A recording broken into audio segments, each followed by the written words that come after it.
let him complete. धन्यवाद सभापति महोदय, मैं आपका धन्यवाद करता हूं कि आपने एक गंभीर मसले पे मुझे बोलने का मौका दिया। माननीय सभापति महोदय, मैं आपके जरिए सरकार से यह भी गुजारिश करूंगा कि इस इश्यू को पॉलिटिकल दृष्टिकोण से ना ले, राजकीय दृष्टिकोण से ना ले, इंसानियत और मानवता के तौर पे इसको जरा देखिएगा। गुजरात में सभापति महोदय, दीपावली आते आते सारे मॉनसून क्रॉप रेडी होता है। दीपावली का दूसरा दिन होता है हमारे न्यू ईयर गुजरातियों का, और न्यू ईयर के बाद तुरंत ही क्रॉप कटिंग शुरू होती है। बदकिस्मती से इस बार पूरा क्रॉप तैयार था और दीपावली के 2 दिन से लेके लगातार बारिश होती रही।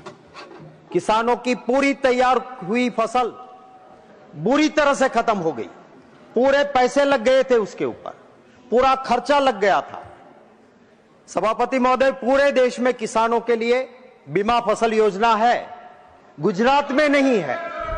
गुजरात में बीमा फसल योजना बंद हुई है और इसी को लेके सभापति महोदय मैं ये कहना चाहता हूं आप कि जो परिस्थिति गुजरात में पैदा हुई है, उस परिस्थिति में किसान आत्महत्या कर रहा है।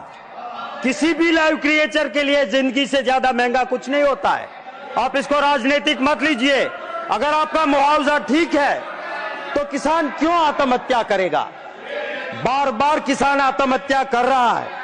आपको ये नहीं भूलना चाहिए कि किसान किसी पॉलिटिकल पार्टी का सभापति महोदय, किसान इसलिए मैं कह रहा हूं कि सर, जामनगर के द्वारका के पास किसान आत्महत्या करता है और लिखता है कि मैंने मेरे गहने गिरवे के पैसे लगाए थे, क्रॉप फेल हुआ है, मैं आत्महत्या कर रहा हूं। दूसरा किसान पत्थर शरीर पे बांध के कुएं में गिर के गिर सोमनाथ के ऊना में आत्महत्या करता है, लिखता है कि मेरा क्रॉप फेल हो गया है। तो इंसानियत से लीजिए इसको, पॉलिटिकल मत लीजिए इसको। अरे वो राजीव गांधी थे जिन्होंने पहली बार किसान के लिए बीमा फसल योजना लाए। टोकन पैसों में किसानों को अगर कोई मिलता था तो राजीव गांधी प्रधानमंत्री थे, उन्होंने शुरू किया। आपने गुजरात में बंद किया है।